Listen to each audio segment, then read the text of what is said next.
So why don't we get started? Welcome to today's SCORE workshop. This one is digital marketing strategies that impact your Google ranking.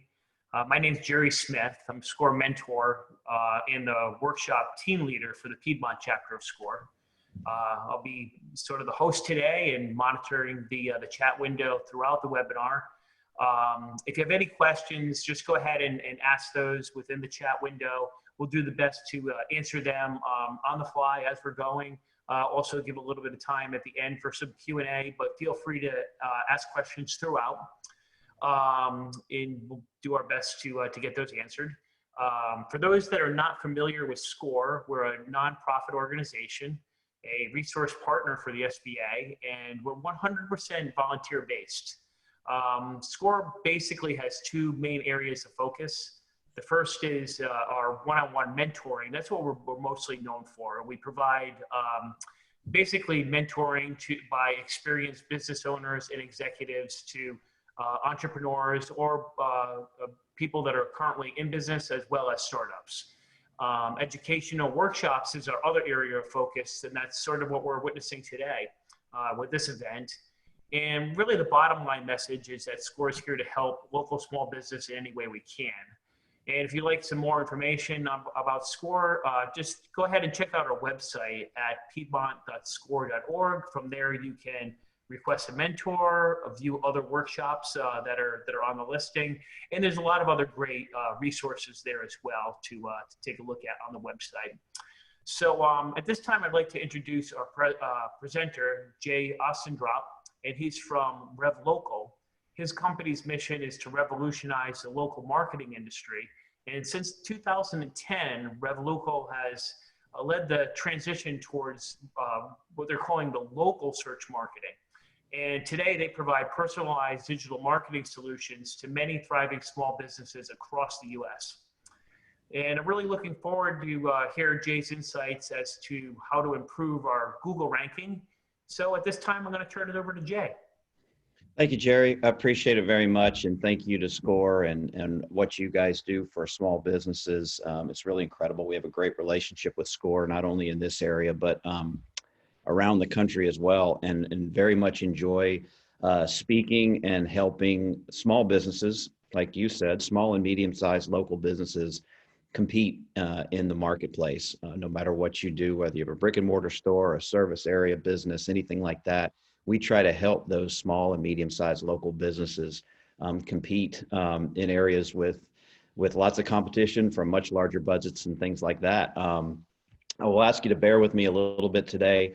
Undergoing a renovation here at my home. I'm up in Charlotte, and you know, I hope none of you are contractors, but it seems like you have 4 months to get a job done, and they all decide to come right at the times when I need to be have a quiet atmosphere. So if you hear something, just bear with me. It'll probably go away in a minute. I've asked them to kind of be quiet, but you know, we do what we do. So again, thank you for coming. A little bit about my background.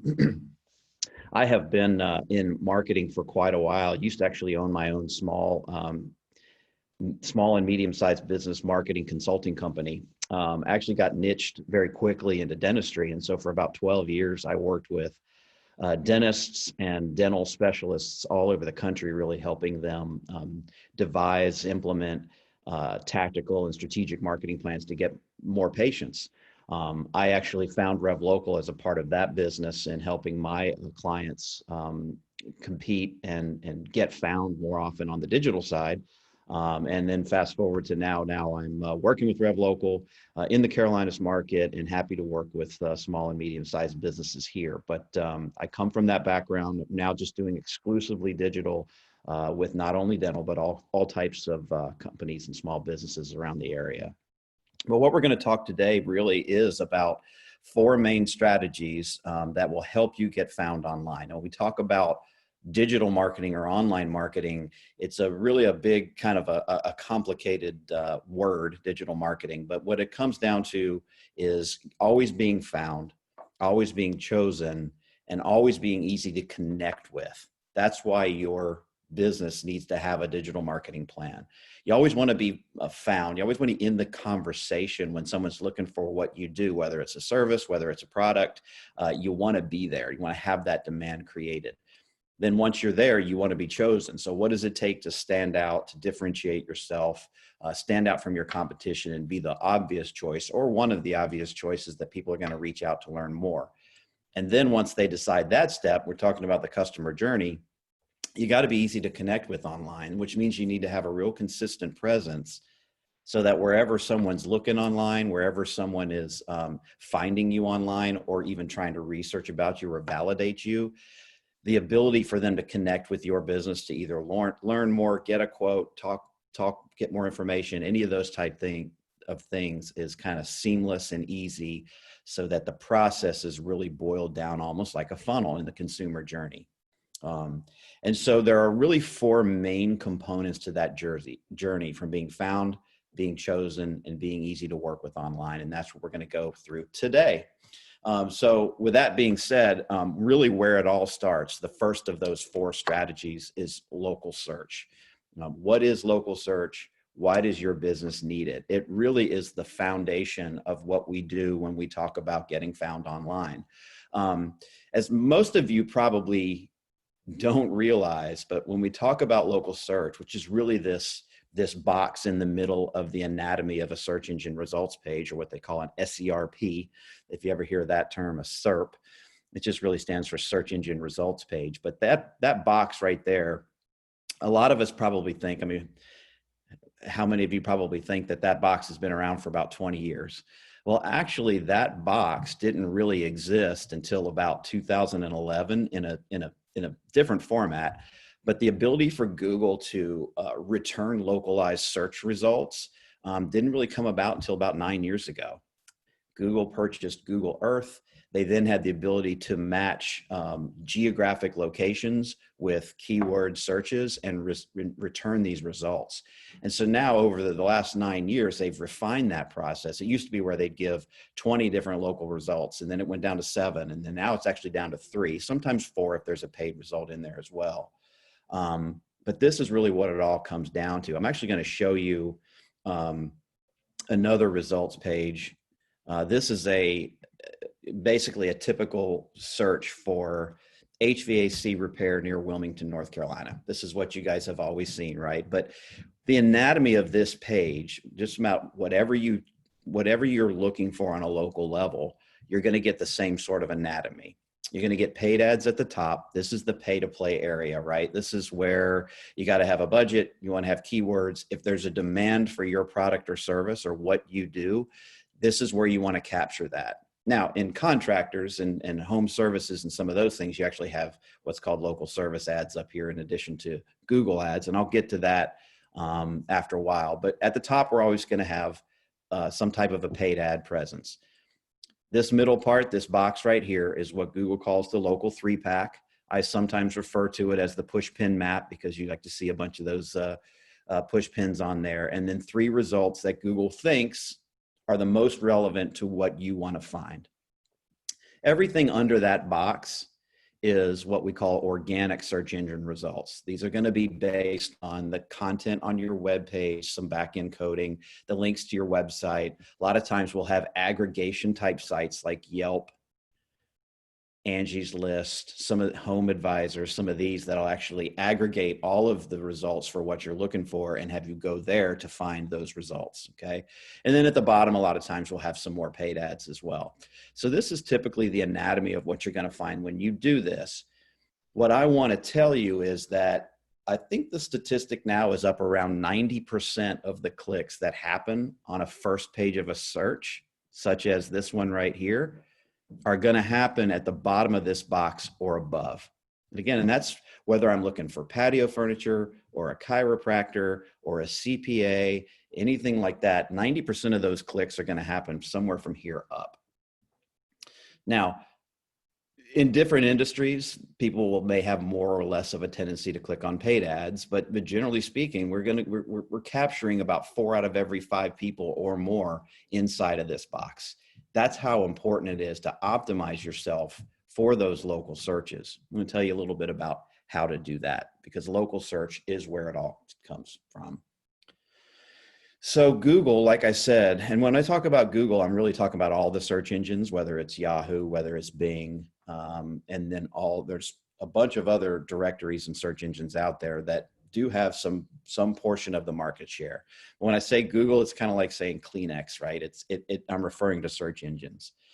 The algorithm that Google uses to source information for that local search box, that local 3-pack, is a different algorithm than what they use to source the organic listings underneath.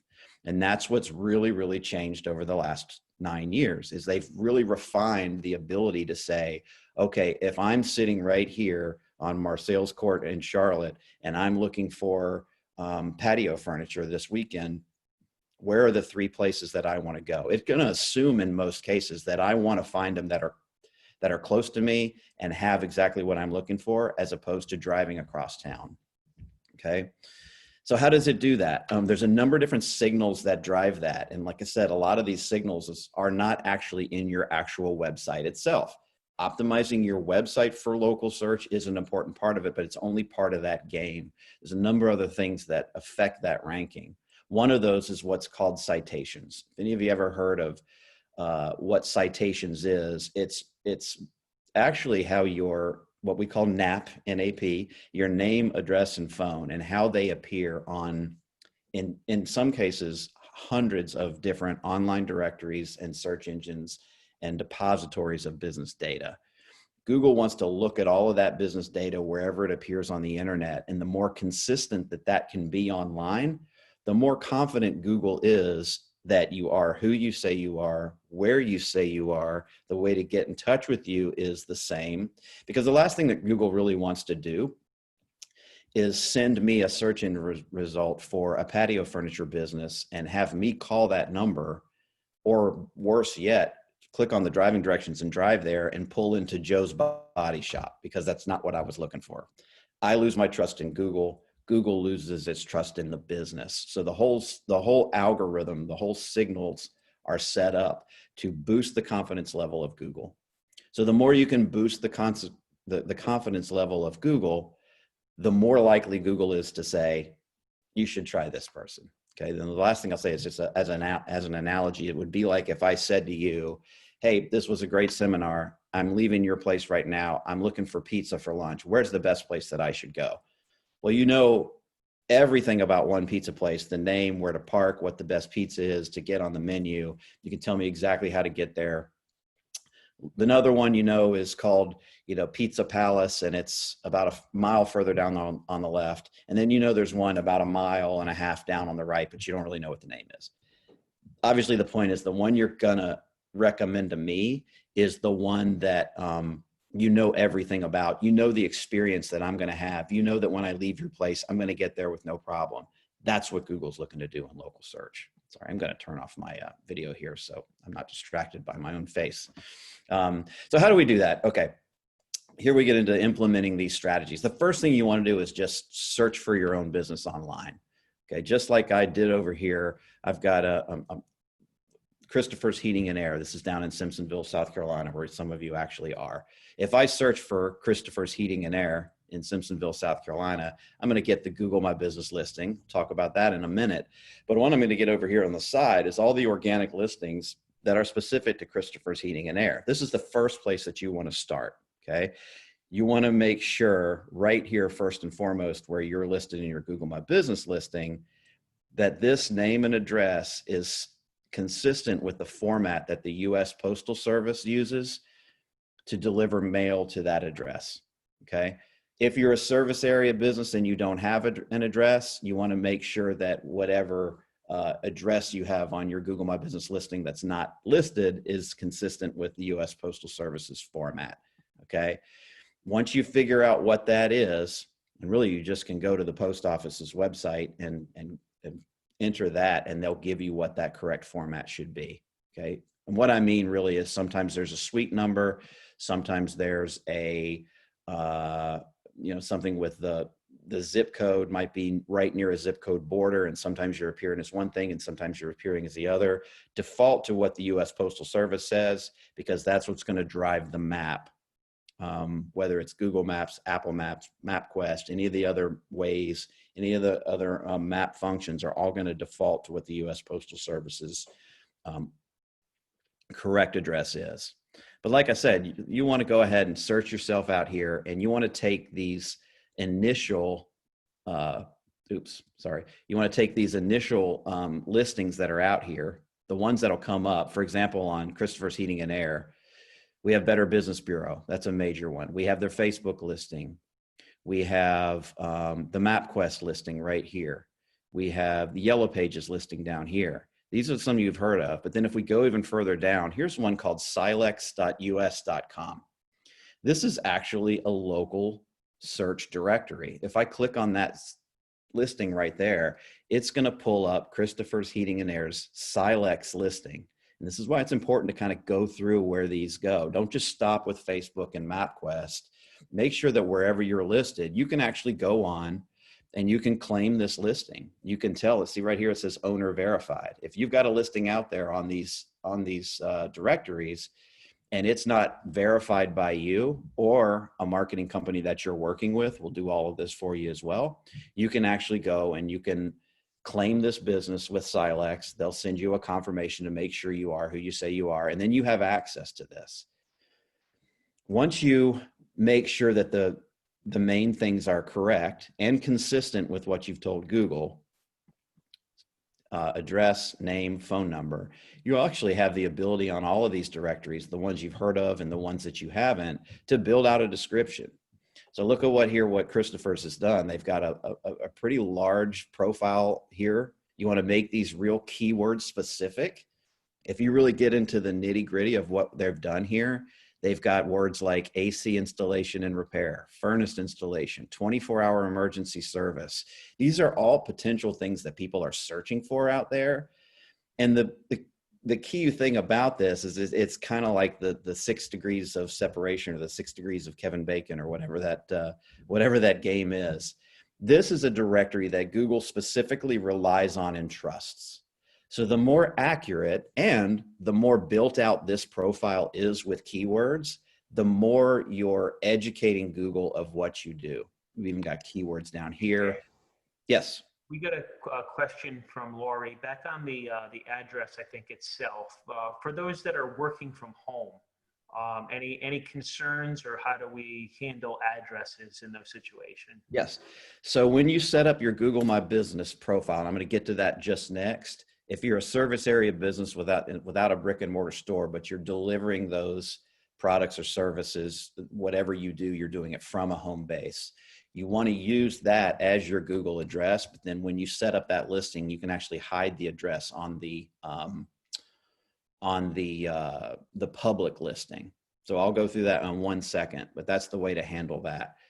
But just to end this about citations, is you want to make sure that all of these citations that are out there where your business is listed online are correct, that you've claimed them or verified them, and that in whatever ability you can, you've built out that profile as much as they'll let you with keywords. Because again, Google's touching these, Google trusts these sources. So when Google comes on here to look at you, they can not only see that they're confirming the information you have, but they can go one step further and learn even more about all the different things that you do, okay?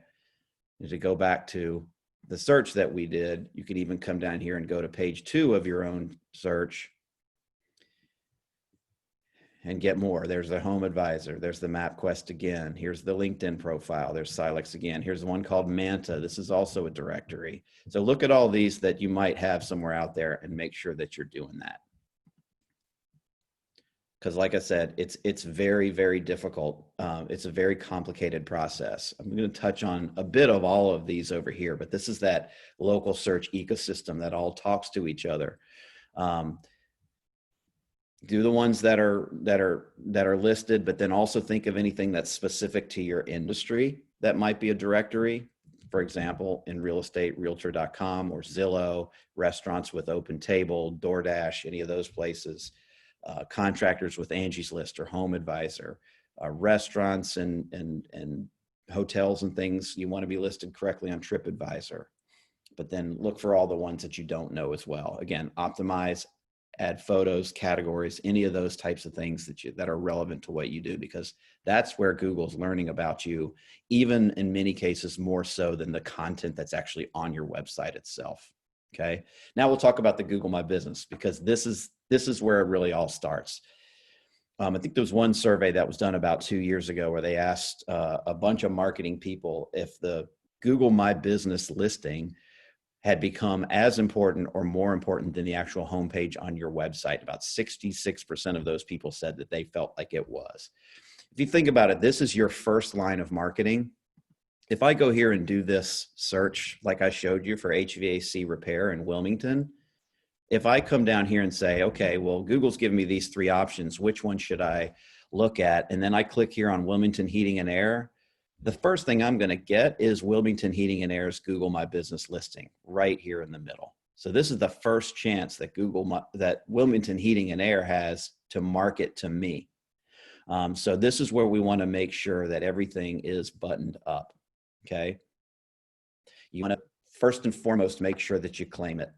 You want to make sure that your vital business information is there. And then Google actually gives you, in the management of this Google My Business listing, a lot of different tools by which to increase the types of attributes that people are seeing about your business. Okay. So first thing to do, like I said, is claim the listing itself. So if you have you actually want to, if you search on your name right now and you actually have a box, but you don't remember creating it, sometimes Google will actually create a Google My Business listing for you. And I apologize because, like I said, they've already started drilling or sawing or something. So I apologize about that. So sometimes you'll have a Google My Business listing actually created for you. They'll pull that information from somewhere like Better Business Bureau or from Facebook or something like that. And it may be out there and you don't even know it's there yet. You want to check. If it's not been claimed by you, it'll have something like this on there: suggest an edit, or do you own this business? And if you click on there, it'll actually let you go in and try to claim that business listing.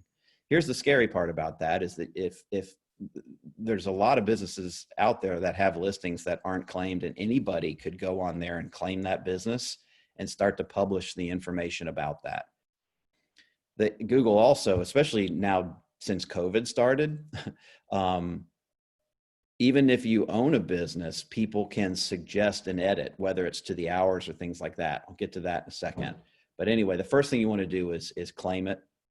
If you'll see here, here's an example one that has been claimed, okay, where it'll say, instead of do you own this business, it'll say suggest an edit. Now, even if you own and are managing your Google My Business page, Google's going to have that on there to suggest an edit.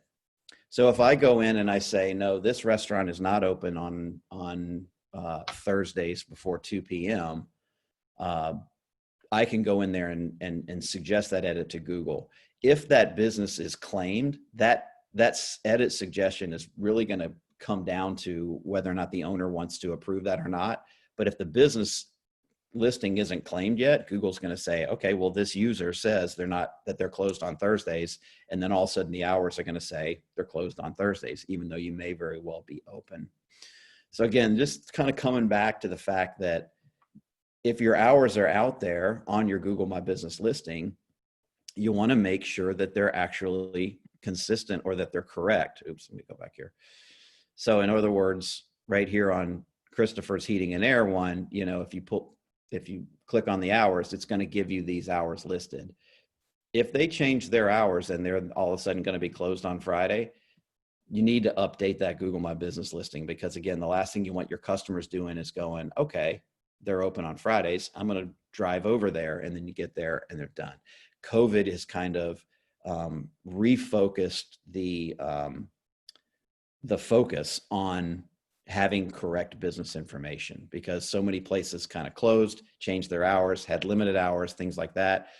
I can't tell you how many times I went to a restaurant that said we're open and they weren't actually serving in the dining room yet. Okay. Me as the consumer, I'm irritated by that. I have less goodwill to actually reach out to them next time, because even if I check their Google My Business, I'm not going to be sure if they're really open or not. So it's a marketing thing, but it's also about getting found on Google. But first and foremost, this is where your local search starts. Claim it, utilize it. Once you do that, so if you go in and you claim it, once you set it up, Google's going to make you verify that listing. What they're doing right now, and COVID slowed this down a little bit, but when you go in to verify your own business, it'll ask you for all the business details, and then it's going to send you a postcard. That postcard will come in the mail. It's an oversized postcard. It may look like junk mail. But usually within 4 to 7 days, you'll get a postcard from Google with a verification code on it. It's very simple. You go back into Google, you go back into where you verify your business, you enter the verification code, and then boom, you own it with your email address. You're the only one who can change it, manage it, those types of things. Unless you're using a marketing company that's helping you with those things, but then you can add those people as manager access, but they don't actually overtake ownership of that Google My Business listing. So this is where you start. Any questions on the Google My Business listing? I know it's super important, so I kind of told you a whole lot of different things there. Do we have any questions on that? Okay. Looks like we're good on the questions, Jay. Good. So now once you've got it and it's claimed and the information is accurate, like I said, there's a number of different tools that you can use to really stoke the Google algorithm, for lack of a better word. One of them is photos. You want to add photos. You want to consistently add different photos of your staff, of your office, of your front, your front facade or your front door, your jobs, all of these different things, your logos. The more you can add to Google, the more they kind of know that you're using that Google My Business to help market your business. And Google loves it when you play with Google's tools. Some of the other things that you want to do. You want to do Google Posts. This over here is an example of a Google post.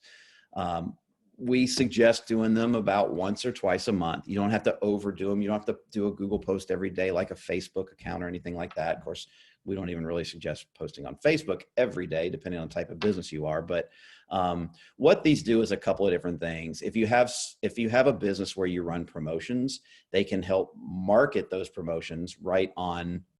If someone finds you in a search and then clicks on your Google My Business, there it is. It can mean people will have more tendency to reach out to you. But like I said, if you do these posts and you make them pretty keyword focused down here, they can also stoke that algorithm because, like I said, Google loves it when you play with Google's toys. And the more you interact with that Google platform, the more Google tends to realize you're there, notice you more, and potentially even recommend you more when people are looking for what you do. Reviews are another. You want to make sure that you're interacting with the review platform. When people leave reviews, you want to respond to those reviews. I'll get to reviews in a second as well. But there's a number of different things that you can use within that Google business listing. I can't pull up an actual dashboard, but when you own the Google listing, you'll have a dashboard where you can look at different attributes and things like that. There's a number of different ways you can help list yourself in here. You can pull in reviews from other sites that are more industry specific, as well as social media type reviews. You can have a platform to answer questions from folks. You want to build out your profile here with what you do. If you look at Christopher's, you can do different Google updates and things like that over time. Those are all super important. Again, managing photos, posting a lot of different things that they do.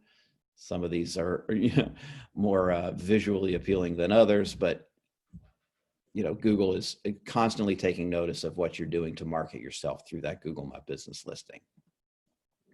And that's local search. That's some of the ways you can affect local search, as well as having your actual website that's attached to your Google My Business be optimized for mobile, optimized for desktop, optimized for voice searches and things like that. Those all help you get found in local search. The second area that we'll talk about in terms of helping you get found and chosen more often is validating yourself through reviews. So how do we go about generating more reviews from our customers? Okay. First of all, let's talk about what reviews do for you. They do a couple of different things on both sides of the get found, get chosen equation. First of all, people are out there looking for you. I deal with a lot of businesses that say, hey, you know what, Jay, this is great, but I'm not sure how much digital marketing I need to do because I get most of my business from referrals. So the first thing I ask them is, do you think that when someone is referring you to their friend, that that friend didn't ask two other friends for another opinion? So if I'm at a party and I'm looking for a good chiropractor, I might ask three people if they have a recommendation for me for a chiropractor, and I'm going to get probably three different answers. So the first thing I'm going to go do is see what people are saying about them, whether I find them on my own or whether someone's referred them to me. I still want to know. And these days, people trust reviews, online reviews, as much, if not more, than they trust the recommendations of their friends and family. This is where people are going. They're looking online for an objective opinion of a business that they've never reached out to before. Now, you know as well as I do that sometimes those opinions aren't always objective. There's some things that come into that. And so that's why review strategy is really, really important. The best review strategy is to generate as many reviews as you can with as high a quality rating or a star rating as possible, and make them as recent as possible and as relevant to what you do. So I'll go through some of those things, but that's what the most important things about a review are: quantity, quality, recency, and relevancy. Okay. 42% of people say they won't purchase from a business at all with less than 3 stars. And I deal with a lot of clients that come to me with a 2.8, a 2.1 star rating, especially in service industries. And it's just not acceptable, because the first thing someone's going to do is go, I don't know if I want to take a chance on this, if I'm going to pay money, if this is what I can expect. So we want to obviously have as high a review star rating as possible. The best offense for that is to generate as many as we possibly can, because one bad rating, one star rating, if you only have five reviews, is going to pull you down a whole star. So if you have, let's say you have four fives and one, that's obviously going to give you about a 3 or a 3.9, or 4 or a 3.9 star rating. But if you just generate 5 more, that all of a sudden goes up to a 4.5, right? So the best way to get rid of a bad review is just to generate more good reviews. So count is important, obviously, as well, not only to get the average up, but also to compete. When you have yourself appearing in the rankings with 35 star rating or 35 reviews, and your competition has 26 or 24, but then maybe one of your competition has 85 reviews. Well, that just seems like a much more relevant business to a lot of people, given the same sort of star rating, than the one that only has 25, 30. Okay. Recency, like I said, are your reviews older than 2 to 3 months? I like to generally look at everything that's 6 months old or more recent. People have a tendency to discount anything that was 6 months old or older, saying, well, that was then. I really want to find out what's going on now. And if you're in a situation where you've got a bunch of reviews that are a year old or older, and all of those people love you, but you only had 2 people talking to you in the last 6 months, one of them said 4 stars and the other one said 1, and described their bad experience, most people are going to go, oh, well, something really happened with this business and they've really dropped off the map. Okay. The other thing is relevancy. There's not a whole lot you can do about this, but generally what this means is that the more keywords and services and things like that people use actually in their review, the more Google will notice that and start to associate with you as well. So you can see that some over here, that if someone says, state-of-the-art technology combined with the attentiveness and hospitality of their staff. Well, Google said that 3 of the reviews actually mentioned state-of-the-art. And so sometimes they'll put these keywords up here right within the whole review platform when people are looking at it, okay? Very important also to respond to those reviews. Like I said before, Google loves it when you play with Google's toys. So every time you respond to a review, you're stoking that algorithm a little bit more. You're using Google's platform to actually communicate with those people that are talking about you online. Okay.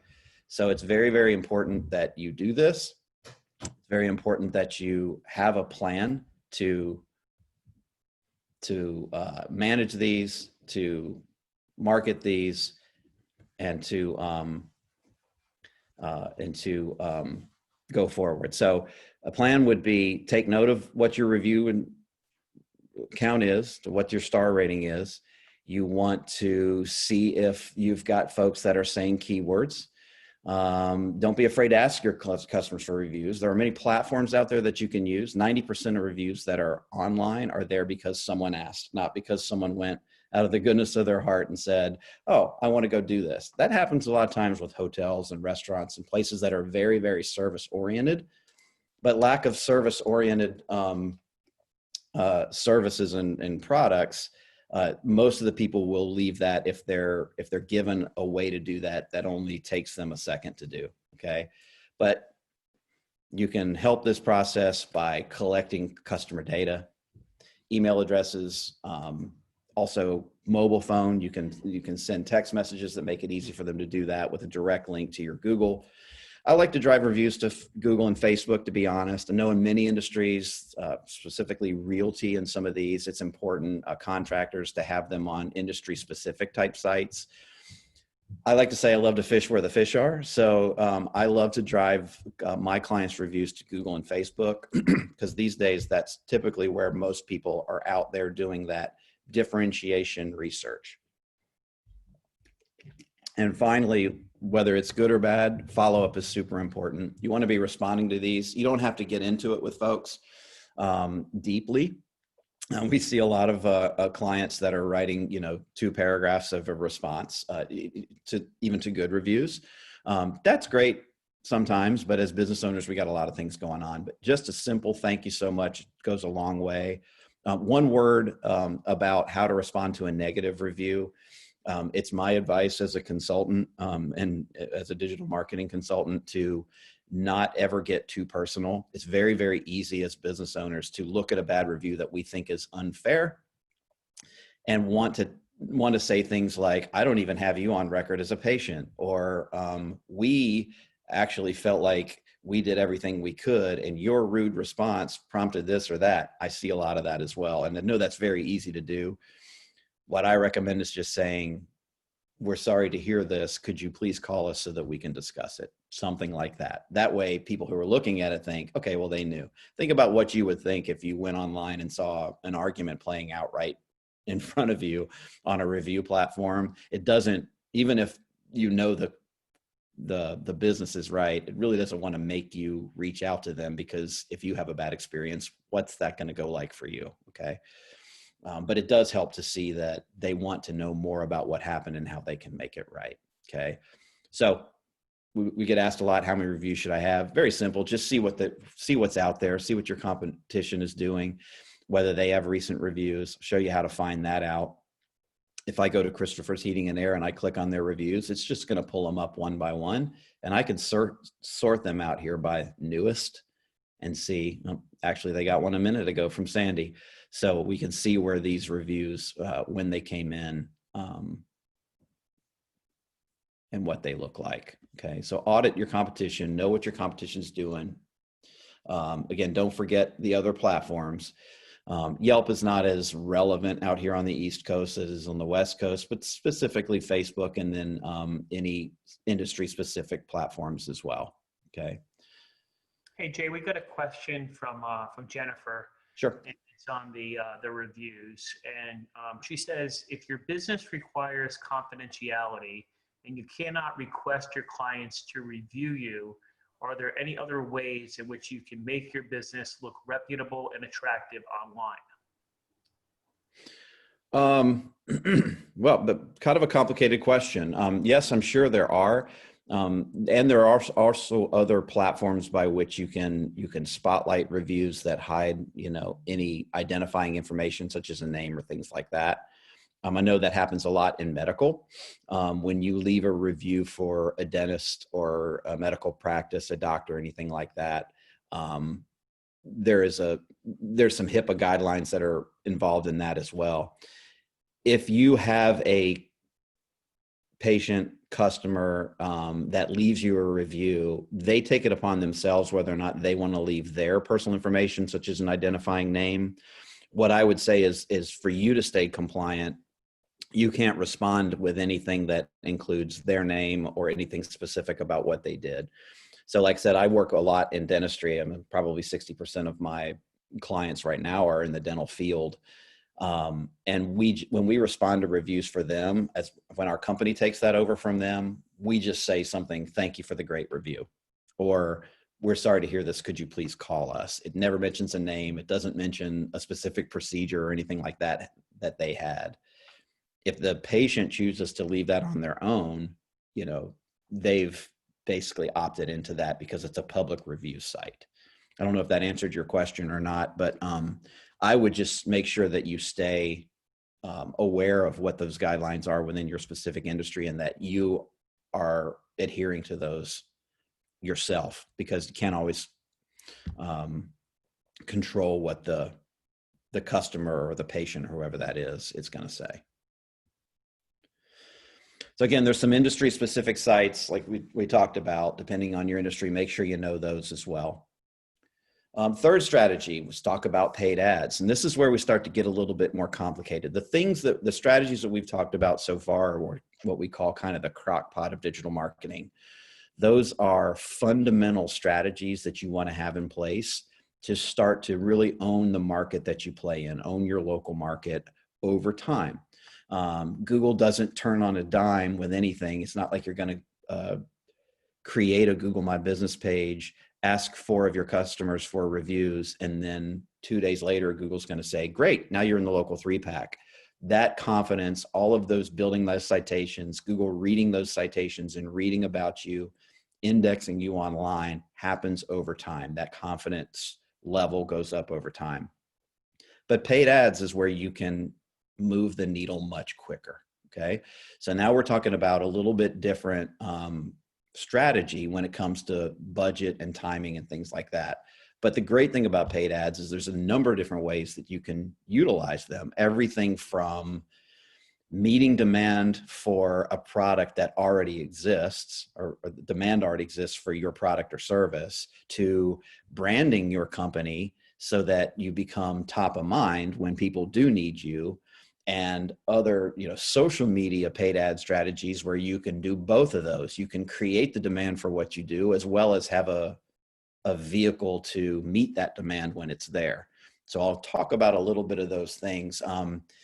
I run into so many people that say, I don't even want to talk about paid ads because I never click on a paid ad. I never click on a Google ad. I never do this. I never do that. And I'm one of those people too. I mean, generally speaking, when I do a search online, I ignore the paid ads. I'm here to tell you as a digital marketing consultant that a lot of people don't ignore the paid ads.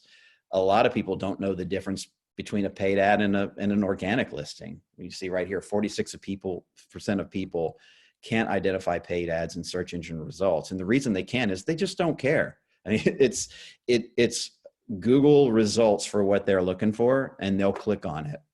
If Google ads didn't work, they wouldn't drive whatever it is, 90-something% of Google's annual revenue comes directly from paid ads.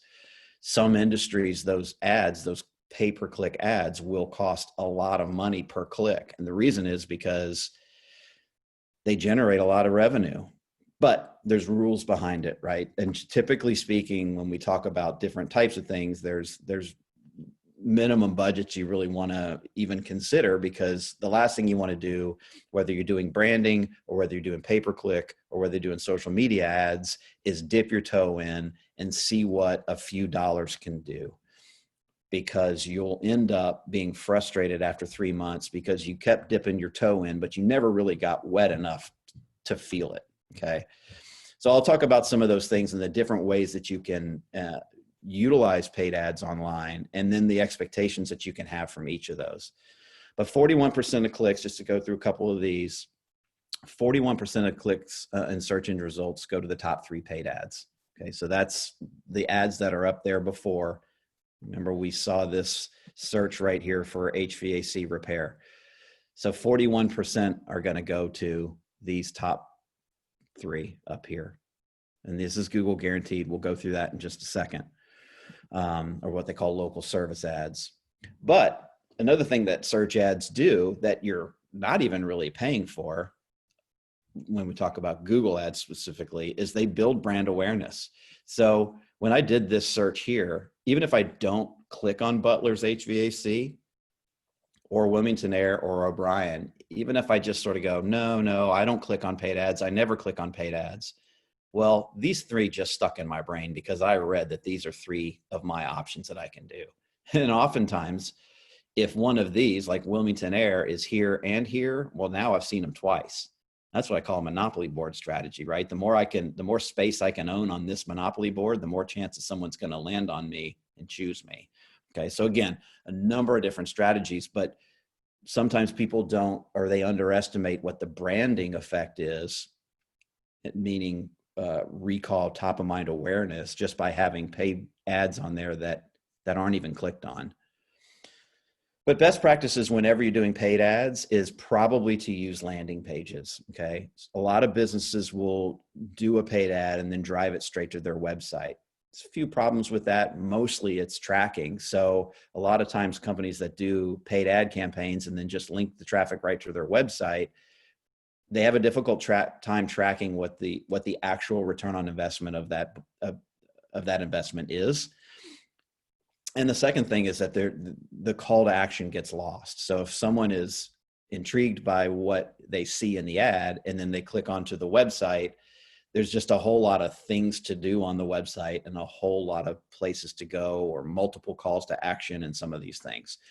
So branding paid ads are great to drive to a website presence where people can learn more about you. Product and service specific demand focused ads, lead generation ads, are best sent to a landing page. Those landing pages are typically one page. They're very specific to whatever the ad was. They don't appear in local search or organic results, and they have a very clear call to action to drive that lead to you in some way, shape, or form. Whether it's a phone call, whether it's a contact form, whether it's to download something where then you capture their contact information, whatever those are. So think about what the function of the paid ad is and make sure that you're creating the customer journey path in the right way, okay? Anytime you do paid ads, whatever they're focused on, we want to make sure that the messaging is very consistent from start to finish, that the messaging is really consistent with your overall corporate brand, that the conversion of that ad is real easy. Because remember, we talked about always be found, always be chosen, and this is the always be easy to work with, okay? A/B test everything. That means that you got to have two ads that are very similar, driving for the same thing. We're going to put two ads out there with an equal amount of budget. It's competing, and we're going to standardize as much as we can about the two different ads, and then we're going to compare, and then we're going to shift focus and shift budget dollars into the strategies that are working better, or better yet, glean data from both of them as we optimize to merge them into one more successful strategy. That can take time. Also, you want to target the right audiences. Both Google as well as social media, be it Facebook or Instagram or YouTube or any of these other outlets, have gotten very, very good at trying to target specific types of people. Whether you're targeting demand or you're targeting a specific demographic that might be more applicable to want or need your product or service, make sure you're utilizing best practices when you target so that you're eliminating unqualified leads that you may be getting through your budget. That's about optimizing the budget, optimizing the campaign, and pre-qualifying as much as you can. And then obviously, the more of that help and advice you can get from people who do this every day, all day long, the ultimately more effective you're going to be a lot sooner than if you tried to maybe do this from your basement. So whatever you do, if it's free advice, if it's using a company to manage these campaigns, I see it all the time that companies can get better results with 60% of your money, 60% of your budget, than you could with the whole 100%. I see it every single day because a number of reasons. They're working off of agency platforms with higher quality scores to begin with.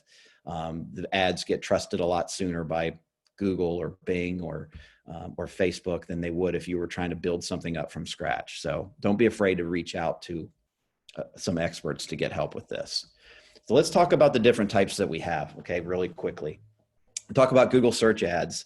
These are those just like this one here for butlers. This is a Google search ad, going to have a heading, going to have maybe a couple of these subcategories to go to. They're basically, Google search ads are meant to meet demand that exists out there in the world. We think about plumbers, electricians. I need a tow truck. I need a locksmith. Need it now. It's going to be right there. It's typically going to have some type of an incentive deal. 65% of small to mid-sized businesses have pay-per-click campaigns because there's demand out there for what they do. I'm in the area. I want to capitalize on the demand that exists. And that's why they're so effective. There's no other way to target the exact person that you want to target with the exact message you want them to see at the exact time that they need to see it. There's no other way of advertising that does that than Google search ads. And that's what they're meant for, to capitalize on demand that already exists out there for what you do. And they're much more effective if you have some type of a great call to action or a differentiator within that ad for people to reach out to you. We talked about local services ads go very well with the search ads. Oftentimes will appear just above the search ads. Okay, these are local service ads.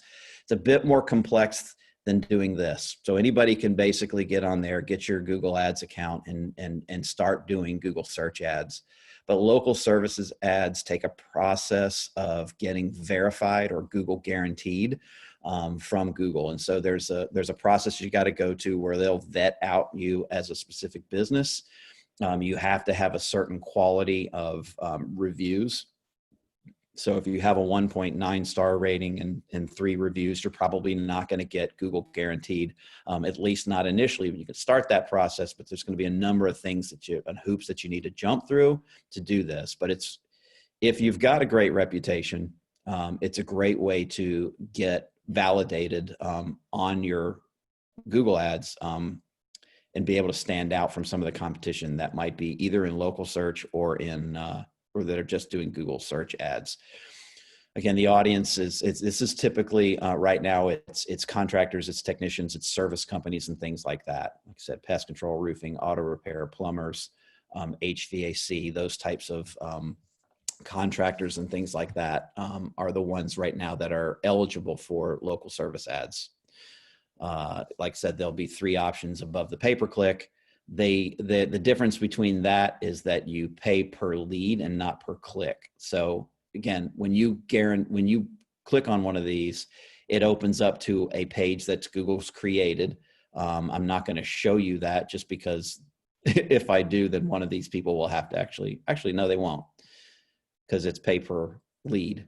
So if I click on that, I get Wilmington Airs. And again, another way to market yourself, very much similar to the Google My Business page. But from here, if I reach out and book them from this, Wilmington Air will pay for that lead that comes from that. Okay. About 14% of local search engine results page clicks for these types of things go to those local service ads. So they can be very, very effective at differentiating yourself.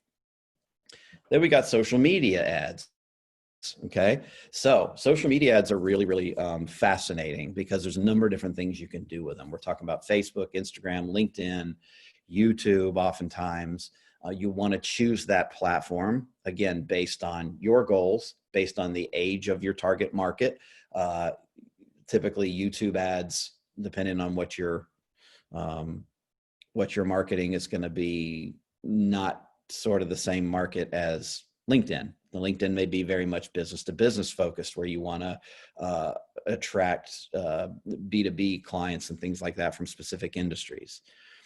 They're used for a number of things. The thing that I love about social media ads is that with a social media ad campaign, you can do a great job with content creation of both creating demand as well as meeting demand for your service. So think about things like, let's say an interior decorator that can post amazing looking content in a sponsored format on Instagram that only appears to a certain demographic of people who have shown an interest in things like interior design, things like decorating. They follow, let's say they follow HGTV and Martha Stewart and all of these things on Instagram. You can actually specifically appeal to those types of people with content that they want to interact with and create demand for your own services, and also give them the vehicle by which to reach out to you. Hey, Jay, Product ads. Yep, go ahead. It was back on the pay per lead, and it's basically on the pay per lead aspect. How does that compare to pay per click when we're looking at cost, or probably total cost? I'm sure this is from Clayton. Well, interestingly enough, the cost per lead is higher than the cost per click for sure, because those are vetted, pre-qualified leads that you're getting. What this is really, if anybody's familiar with Angie's List or Home Advisor, specifically Home Advisor, this is Google's competitive product to Home Advisor. So Home Advisor, had a great idea, came in, vetted and got reviews and had a process of pre-screening contractors for various types of services. And Google said, wow, that seems pretty amazing. And they're using our platform to do it. So we could specifically do the same thing. Now there's another, so they are more expensive for sure. And anyone who plays in this local service ad space has to have the budget to support it. And what I mean by that is if you're a roofer and you're in the local service ad space, you're probably looking at needing a budget well above, $3,000 to $4,000 a month, to generate, those leads. Now, again, those leads doesn't mean it's going to be a conversion similar to Home Advisor and whatever else. So I may be looking for a roofer or an HVAC person, and I may actually click on 3 different, Google guaranteed ads, just like I might click on 3 different pay-per-click ads. So the cost of pay-per-click is lower, cost per lead is going to be higher, but you're going to be a little bit more, vetted, or the lead's going to be a lot more qualified if it comes from local service ads, much more likely to close. Did that answer your question? I think we got that one. And just a question I have, I guess, related to that is for clients that, or SCORE clients that may have a very, very limited budget, a few $100s maybe. Yep. Are there any pay-per-click solutions, or do you just recommend not pursuing that at that low of a budget level? Well, depending on the service, there are. You can certainly get into pay-per-click ads at any level. You can set, a few dollars a day. It can be a good test. I would say that until your budget reaches, $750 to $1,000 is then when you may want to start reaching out to a company to manage that for you. But you can always do some testing to see what kind of traction you get. I just really want to. Well, and the other part of that is that there's some more types of ads I'm going to get into that are a lot less expensive that you can do to help create and spread your brand that aren't necessarily target lead generation type ads. So the answer is yes, you can. You can get into pay-per-click. You can get into Google ads for really any budget at all. Just be careful that you're not throwing money at something that needs to have volume in order to take any effect at all. Okay. So it might be something where you want to build up. It might be something where you want to try something on social media first.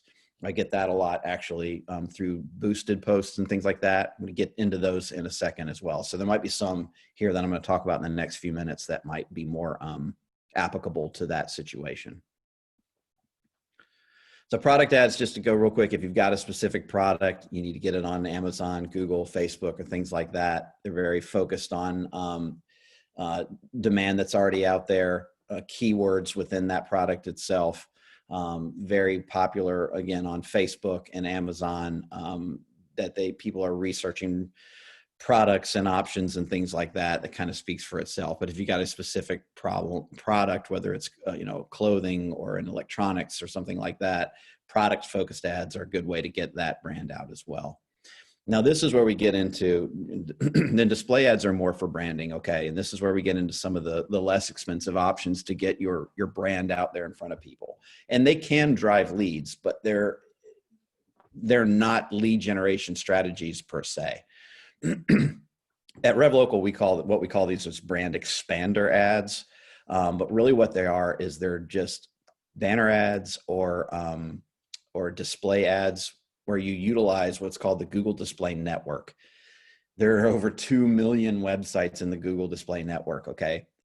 You can cull those down a little bit, but what this really is effective for is if you have a product or service and you're trying to get the word out in a geofence type area. Let's think of things like, well, really anything, but I'm thinking of like a restaurant that has an opening or whatever. And I had a restaurant so there's a theme park here in Charlotte called Carowinds. And I have a client that was a restaurant that was the other way from the highway. So you get off the highway and Carowinds is right there.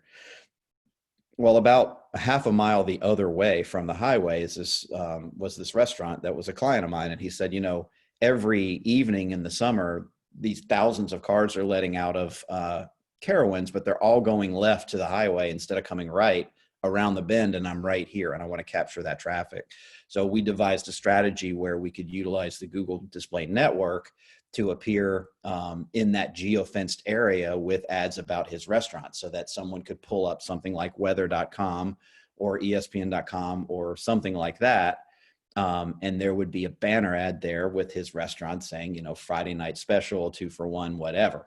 But they really are, they're basically banner ads and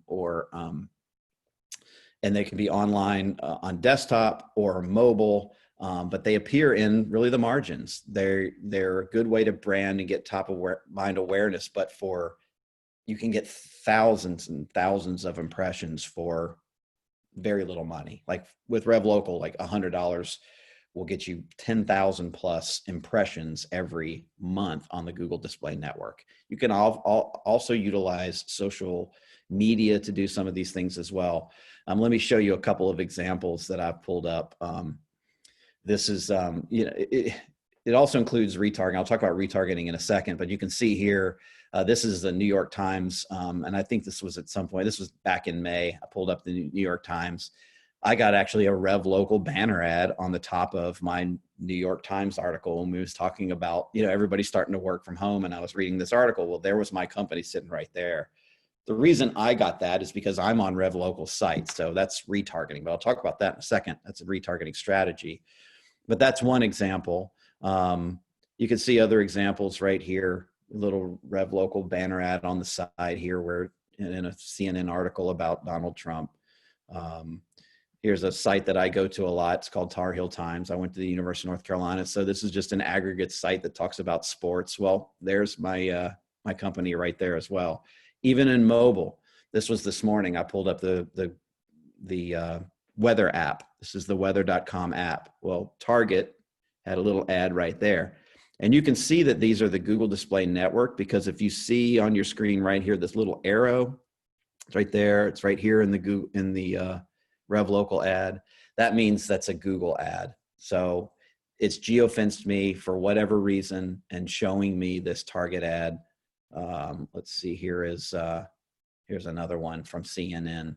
I have a daughter that lives in New Zealand, so I was really concerned about how they were going to be handling the virus, but there's my company right there on the side again. So you get the picture, but that's an example of what we call display ads or branding type ads. And they are very, very inexpensive because you're really just branding yourself out there in a geofenced market. But one thing that they can be very successful at as a part of a strategy is retargeting folks. You ever done this thing where you pulled up something online, like the first time it ever happened to me, I was looking at a pair of Timberland boots that I wanted to go hiking in. And I pulled them up, and I think I went to Zappos.com or something like that. I said, yep, they look interesting. Not going to buy them right now. Close down my computer. Well, for 3 weeks, those boots followed me around the internet. I'd pull up my Facebook page, they'd be there, and that's again why I'm getting so many of these ads like this for Rev Local, is because it's my company and I'm on our website quite often. So my company actually retargeted me when I was looking at CNN and other sites that I was pulling up on that day in May. But basically the way it works is you want to make sure you keep yourself top of mind for those folks who have shown an interest at some point in you, whether they came to your website. There's a little piece of code called a cookie that gets installed on their computer or their phone or whatever. They leave your website, they pull up Facebook or CNN.com or weather.com, and all of a sudden there in the margin, there you are again. And it prompts them to come back to look at the things that they were interested in the first time. That's retargeting. You stay top of mind throughout the entire buying cycle, reminding customers to come back. People are 70% more likely to convert on your site when they've been kept in that loop, that retargeting loop from you. And that can be a really effective strategy to drive business as well. Finally, with paid ads, you want to use a cross-platform strategy. Again, social media, search ads, retargeting. If you have the budget to do multiple things, so you're touching people on multiple places, that can be most effective as well. Because people are out there, you think about the whole customer journey, and I could walk you through, again, the patio furniture buying example where, I pull it up, I'm just kind of searching, there it is. I may have clicked on a paid ad. The next day I get retargeted by the casual living store. Oh, yes, I forgot. I am going to do that this weekend. I need to make my list. Then I pull up my Facebook. There's a sponsored ad from another one. And so you want to be touching these folks in a cross-platform strategy as best as possible. I want to keep some time open for questions at the end. So I'm going to kind of run through the social media, but this is another area where you can really kind of take control of your own destiny. Most of the clients that I work with, when they add social media to their suite of services that we provide for them, a lot of times it's one of the last things, because it's something that they've been doing on their own that they can control in-house for relatively low cost. And so there's a number of things that you can do with social media to help generate excitement, generate branding, generate followers and whatnot. The first thing you want to do is sort of see which social media channels are right for you. Okay. So there's a number of them that are kind of business friendly, more so than others. Facebook, Instagram, LinkedIn, YouTube, and Twitter are obviously the most popular. So with Facebook, you want to talk about the specific audience. It's Generation X, Generation Y, skews a little bit older than Instagram. But people are interacting with Facebook in a number of different ways, both on desktop as well as mobile. A lot of times these days, it acts like a big search engine. Okay, it's a mini website. Your own Facebook can be a mini website as well. It's another extension, just like your Google My Business page is. It's a first impression for people to interact with you or find out more about you. I was actually blown away, to be honest, with how many people use Facebook as a search engine when they're looking for a specific, specifically service type company to use. So post relevance time, 5 hours. It's very consistent. It's very important that you're consistent. Consistent meaning, at least one post every 2.5 to 3 days to make sure that you're consistently offering new and relevant content online, as well as visuals and things like that. Every business should have a Facebook page, regardless of industry. One of the main reasons is because when I first talked about citations, Facebook is one of the major citations that Google relies on for consistency and validation of a business as well. You can boost posts, you can generate reviews, you can do a lot of the same things you do on Google as well, but you can actually engage with those customers by message. You can talk to them from the Facebook messaging function. You can run sponsored ads. You can do boosted posts. Boosted posts is another thing that's very, very inexpensive to do. And what a boosted post means, the difference between that and a sponsored ad is when you post a regular post on your Facebook page, you can boost that post for a small amount of money. And that post is going to appear on additional news feeds of people that are friends with people that already follow you on Facebook. So you can reach your friends' friends with a boosted post to generate more awareness of what you do. A sponsored ad on Facebook is where you can reach out to a specific target market to say, okay, we want this ad to be seen by people who like sports cars and are in, the upstate of South Carolina and are interacting with other motorsports types sites. Okay, you can get real specific. Then it's going to appear on those types of people's feed as a sponsored ad. That's going to be more expensive than a boosted post. A boosted post just gets you more awareness within a limited reach of the people who are following you already. Okay, so think about who you want to see it. Think about what your budget is, and think about where you can go from there. Instagram is a much more female audience. If you've got products and services that typically are more relevant to females. Instagram is primarily a mobile platform as well. They are owned by Facebook, so you can do a lot of the same things that you do with Facebook, but it's a very visual focused. Any of you that use Instagram, very visual focused platform. So lots of content that's visually appealing, much less verbal or written content as well.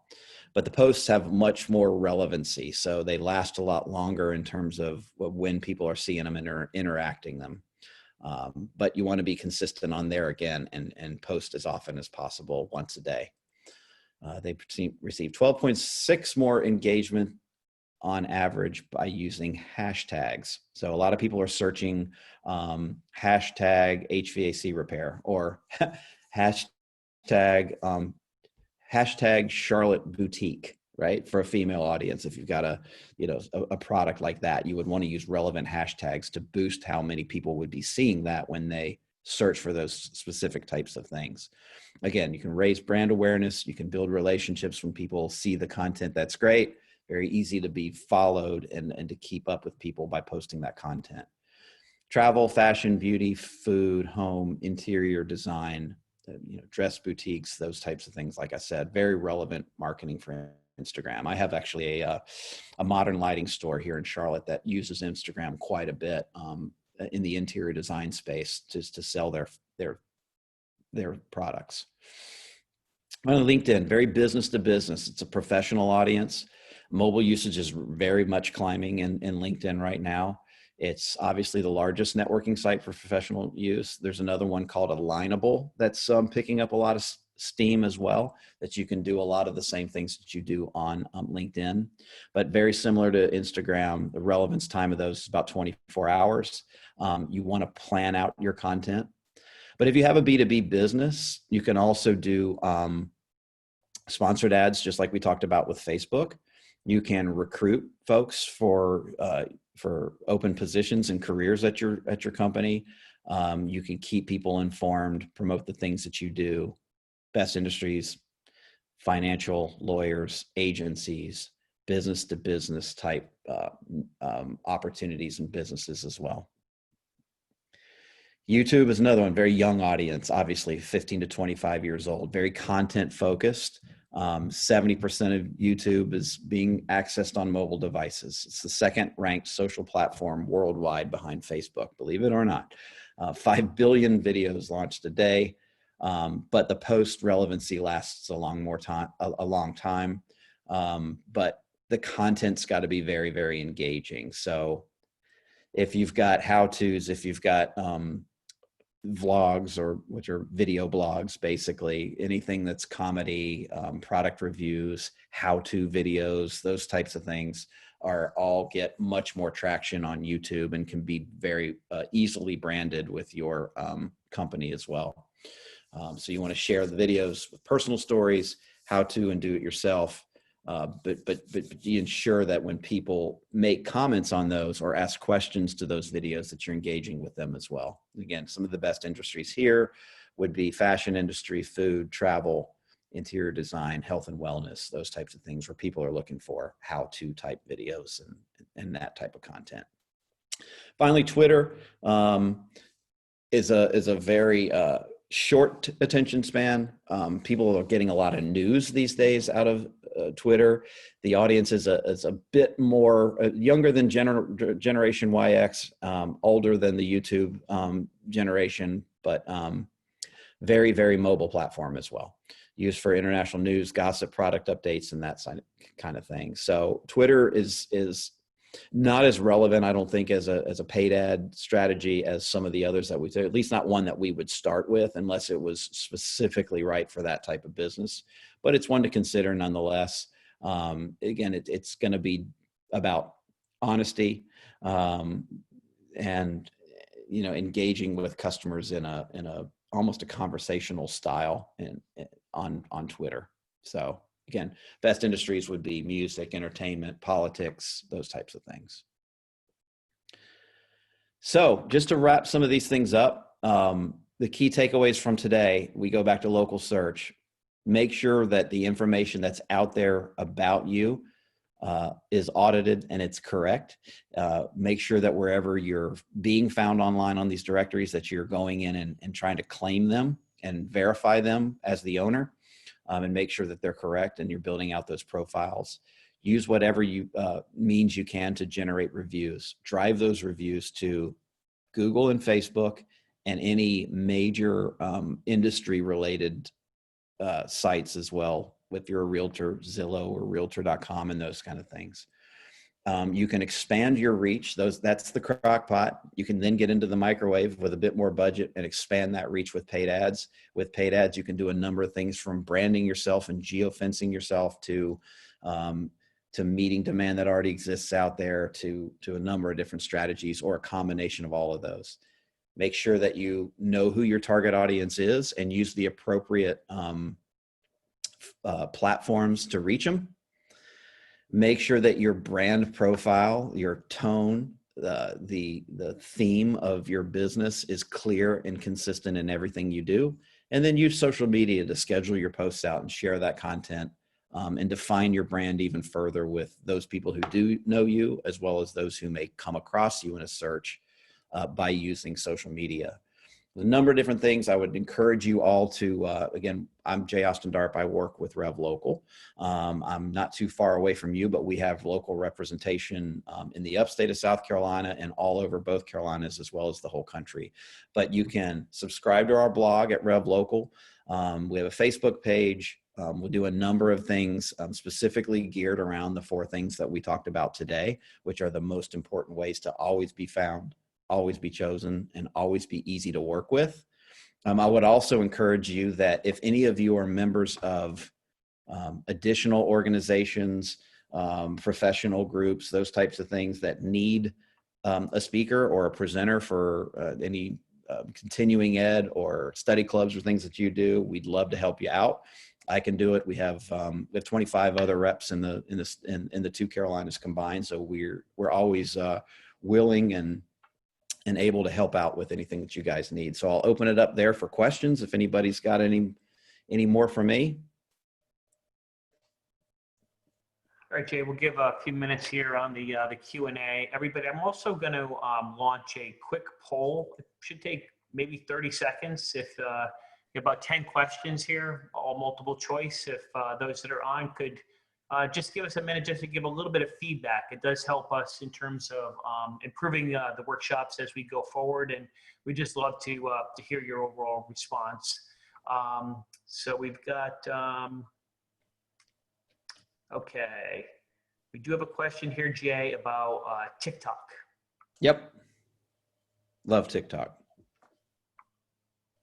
And I think that's just a generalized question. What are your thoughts? It's so new right now that we're actually still in the process of trying to vet out where it fits. So, we talked about a lot of those different social media platforms, and right now between the newness of TikTok, as well as some of the political issues that have been involved in TikTok in the recent few weeks, we want to make sure as a company that we're doing the right thing for our people. And so for us, the jury's still out. I mean, it's just like any other platform, depending on, how it's going to be used. I mean, for me right now, it's a lot of entertainment. You could sit there and look at it for an hour. Um, but, uh, but we're trying to figure out where that stands. I see a lot more advertising than I did when I first got on TikTok, which was maybe 6 months ago. So I've seen some ways people are using it. So we'll see where it goes. I think it's just one of those things we want to keep an eye on right now and see where it fits for the average small and medium-sized local business from a cost standpoint, and whether or not you can geofence some of that and all of that. It's just, we're still trying to figure that out right now. Great. Very fascinating though. All right, we'll just give another minute or so. Anybody else who has some questions, just drop them right into the chat box here. Or just one from Lindsay. As an online-only retailer, how important is local searches versus a paid search ad? Great question. Not nearly as important. So one of the things that Google's done recently is they've made it much more difficult for an online only business to even do any local marketing at all. So a lot of the things that we talked about with local search, the Google My Business specifically, Google's made it much more difficult, if not impossible in a lot of situations, to even have a Google My Business if you don't have a home base from which you're delivering or providing services or products. Obviously, the main thing is a brick and mortar store. That's what local search is all about. But then also for service businesses, like let's say an electrician that works out of their house as a home office, doesn't have their address listed, but has a service area of 25 miles that Google recognizes as their local service area. They can all have Google My Businesses, which is the foundation of local search. If you don't provide a service from a specific location, in other words, if you only do online marketing where you don't really have that main focus, the main point that you're operating from, going forward, it's probably going to be next to impossible to even have a Google My Business created, much less do local marketing. Your option is to go with paid ad strategies, and so you can still do all of those paid ad strategies, and you can geofence those paid ad strategies within a given market. You're just not going to be real competitive in any sort of a local search function, if that makes sense. Great question. Yeah, that was a good one. I think, I think we got the questions. Jay, this was just a fantastic presentation this morning. I've seen you cover similar topics as we've done some workshops. I just thought today was, you just got everything that we were looking for, particularly pertinent topic in terms of overall on Google ranking, but I think you touched on a lot of digital marketing in general. The information you went into on the pay-per-click, pay-per-leads, and then going into the social media side of that, just really, really excellent. Appreciate your time. Actually, you know what? We got one more question just popped up here. How many hours of the day should be focused on this format to promote your business? Google, Facebook, Instagram, etc. I'll let you answer that. I guess some advice myself, but go ahead and answer that. Wow. Geez, I would say it depends on what your role is. So if your role is as the owner, you probably don't have much time at all to spend. If your role is as a marketing director, I would spend a good deal of time. Some of these things that we've talked about, like getting citations right and things like that, there's a lot more work involved on the front end than there is in managing them going forward. But there are also resources that you can use, whether it's Yext or whether it's a company like ours that's going to manage that for you, RevLocal, as a part of an overall local search service. Some of this stuff can be, like I said, outsourced. It's what we do as a company is kind of manage all of this stuff, obviously for a cost. But to do it yourself, you could spend anywhere from 30 minutes a day to 6 hours a day doing some of these things, depending on what your level is in it. If you've got a lot of paid ad strategies going on and you're optimizing campaigns and things like that, you're going to spend a lot more time than if you're just trying to build that foundation and then, maybe devoting a couple hours a week to it. Exactly. All right, folks, we're going ahead and wrap up the workshop. Thanks for everybody that was here. Thanks for attending, and hope that you enjoyed the workshop and got a lot of valuable info from this. I know I did. Jay, thanks again for your time, and for Rev Local for helping small business owners here in the upstate area. Really appreciate it. And yeah, with that, I think we're gonna go ahead and wrap it up and close out the webinar. Thanks, Thank you, everybody. Jerry. I really appreciate it and appreciate what you guys do. And if anybody has any additional questions, my contact information is right there. Please don't hesitate to reach out and give me a call. I'd love to help you out. Great. Thanks, guys. Take care. Bye-bye.